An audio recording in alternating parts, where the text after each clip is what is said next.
Hello Vikings, how's it going? It's Jade, welcome back to another patch notes video for vaLHEIM, of course. Now the first version of this I put out last week from the test live and it's pretty much the same, but I have got extra additional information. I scoured through the Discord patch notes and some of you guys are proper nerds. You've gone deep on the stats and I thank you wholeheartedly because it means I can explain a little bit more about some of the stuff. If I've got anything wrong, do correct me. I will do my own little current testing as well. Some of you guys suggested I should do some stuff like that too, and maybe I'll look into that. Also going to go over some of the known issues in the game. Some of you guys are always reporting the same stuff. Well, Irongate have put a little list together and I'm hoping they're going to carry on updating if there are any known problems and issues or the same questions that I get asked over. So I'm going to rattle some of these off and then I'll show you a few bits and bobs from it afterwards to explain it a bit more. Other than cooking station drops food items when destroyed, the gamepad sensitivity save has now been fixed. Acorn and birch seed drop rate increased. Now this I had seen earlier on, some people in the test live Discord channel talking about it, said that it increased to 10%. But it still looks like you're only going to get 1.25% chance of dropping an acorn seed when possibly you're felling some of the trees. So you'd have to maybe chop down 100 trees, if that's my right maths. I'm going to try and test that out. Someone did suggest that I grow 100 oak trees, just spawn it in and use the sleep command, so big shout out to them. And maybe I will do that. Maybe I will take a look at the seed increases to give you a definitive answer of how much you can get some of the trees and stuff. Obviously acorns are really good. Oak trees are pretty unique, they're pretty different compared to the rest of the trees in the game, so they don't spawn as much. I still think if that is the case and it only actually drops maybe one seed, 1 and a bit seeds per 100 tree chance, yeah, that's not exactly that great. Like having to fell 100 oak trees just for the chance to get one. No, that's not on. So anyway, I'm going to investigate a little bit further and see what happens. Onion seed icon tweak. Player number difficulty scale tweaks. They removed the comfort from the crystal walls. The Adgear, the black metal axe and the bronze spears have all had tweaks. It looks like they've basically lowered the stamina so you can use them a little bit more, and there's also some penalties that have been decreased with the Adgear, I do believe. Lower melee weapon stamina drain. That's pretty much across the board. All melee weapons now have been making less use of stamina, so you will be able to fight a little bit longer without having to somehow crawl away. The knives have more durability. We'll show you what the Discord guys have shown up as well, and tweak some food stats based on effort to craft, like blood pudding, boar jerky, bread, deer stew, mincemeat sauce and wolf jerky. So they've effectively buffed most of them. They've increased them by a tiny percentage and they've made sure that you get a little bit more health and a little bit more stamina with them. And they've also increased the healing per tick, so you'll basically increase it from like 2 to 3 heals per tick. It's not a huge change, but it just goes a little bit way to balance it a little bit better. Night spawning monsters despawn faster in the morning, so they'll actually go away now instead of lingering around a bit too long. The ranged parry attack staggers the caster again. Did discuss this and I'm hoping that one day they might be able to actually add an animation where, like as I mentioned in the last video, it'd be more interesting if a skeleton claps his head in disbelief that you managed to parry his arrow that he's fired at you. Because at the moment it does look a bit derpy, it doesn't make sense, it's not logical, but as they've said, it's fun, so it's staying in the game. It's a dangerous, dangerous door you open though when you start saying that, because then everyone else will be like, well, it was really fun having the food system the way it used to be. It's really fun having these weapons be OP like the bow. So yeah, watch it Irongate, it's a slippery slope. Fueling AI tweaks, they're going to spread out and circle around you more. They kind of did just home in on you straight in a line, and it did mean that you wouldn't actually be able to chance to defend yourself against a bunch of them, but now they're circling, you can hopefully take them on a little bit more one by one. They've got longer locks attack cooldown, so basically it's not going to carry on attacking you as much. And the shield tutorial trigger fix forward shields instead of popping up repeatedly times. They've got woodlog 26 and 45 degree stability fix, so they should be supporting the right kind of structures now. And they've added the Jacko turnips, obviously as part of like a Halloween nod. That's what they've added to. Plus torch and weapon jog animation fixes. Now what's not included in these patch notes is some of the stuff that they're still working on at the moment. After they put that first patch in the test live, Devoid, the creator of vaLHEIM, put this new build up, a quick overhaul of the secondary attacks stamina drain. It's probably not perfect, but should be way better than it was at least. So it doesn't actually mention any of that stuff here. So maybe it hasn't made it completely through this update where the secondary attacks have been buffed more.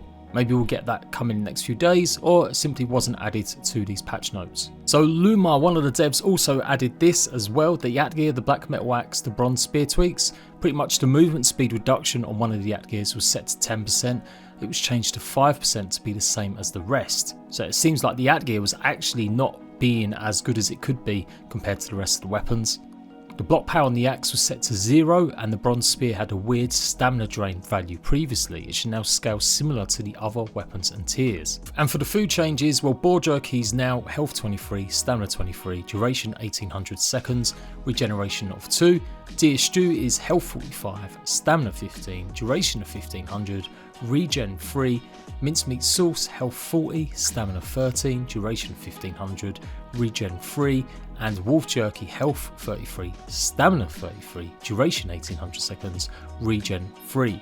Blood pudding, health 25, stamina 75, duration 1800 seconds, regen 2, and bread, health 23, stamina 70, duration 1500, regen 2. And then lastly, with the durability of the knives, they've actually increased it by 50, it looks like, or 100 plus 50, so i.e. an upgrade. Now it's going to be 200 plus 50. And to give an example of some of the stamina usage that's been actually lowered, primary weapons like clubs, maces, swords and axes for iron and higher tiers, it's reduced from 12 to 10, 16 to 12 and 20 to 14. So that's the stamina use. So you can see it's small, tiny little nerfs and tweaks and changes. Big shout out to Killeroid here, he seems to know his stuff, or he's very, very anal. You know, one of them guys that knows every stat going, which is great when I need a quick little look at some of this. So appreciate the people that are putting this stuff in the public test. If you haven't already joined the public test, you should absolutely do so.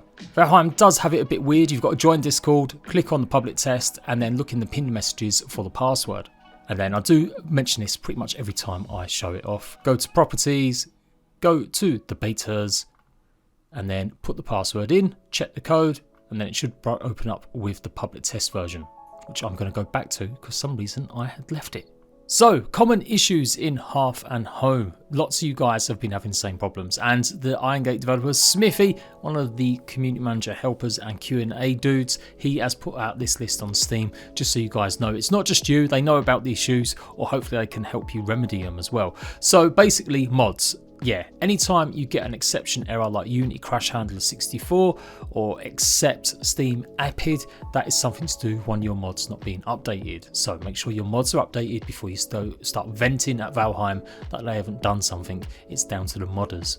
As always, just basically make sure your files are okay, maybe remove that mod, and then hopefully it should be okay. You should always verify your files anyhow. So if you've been playing around with mods for the first time, you don't know this, always verify your mods if you run into problems, or verify your game I should say, once you remove some of the mods, and it cleans up any extra files that were left there by accident. If it's very long time loading on the worlds, you launch an old world, especially in Hearth and Home, the client will do a generate locations command automatically, and it will generate all those new locations we've put into the game for you players to discover. This, however, can have the issue of moving already spawned boss locations, so the boss mark on the map can be wrong. This is solved by removing the marker and interacting with a Vegisphere stone again. So it could be annoying, maybe you did find the Modar location, but you haven't actually got to that point where you're traveling to see him yet. Then yes, if it's not there when you get there, then really you probably have made a mistake. So basically remove the locations of it and then find another stone just to double check if it's not anywhere that you can just check proper manually by running up to it.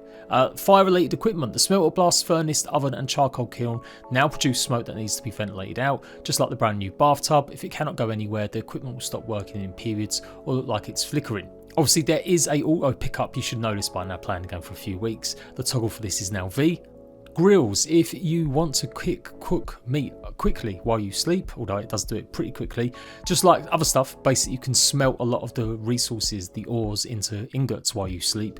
That wasn't the case with meats. Well, now if you want coal, so maybe you're just doing that quickly to get coal, this will actually work. So if you've got an abundance of meat, put it on a bunch of racks before you sleep, and in the morning it will be turned into coal quick and easy. A few other things here as well, I'm not going to go through it all, but just the cartography table basically gets an updated map from the last person that's updated it. Then they've got the new iron walls and floors. They don't allow smoke to go through. I've been discussing this, they kind of should.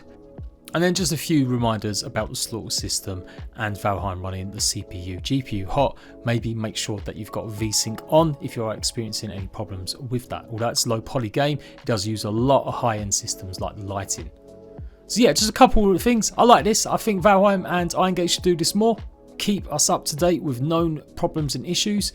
That said, vaLHEIM is one of the most polished early access games I've ever played, and I've played them all in survival terms.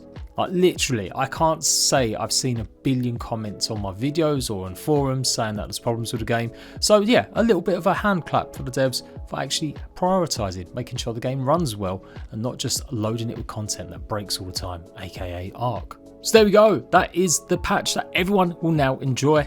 And as soon as we get any more details about the next test live patch, as always, I'll be the first person to drop that info to you. Until next time, rat bags, laters.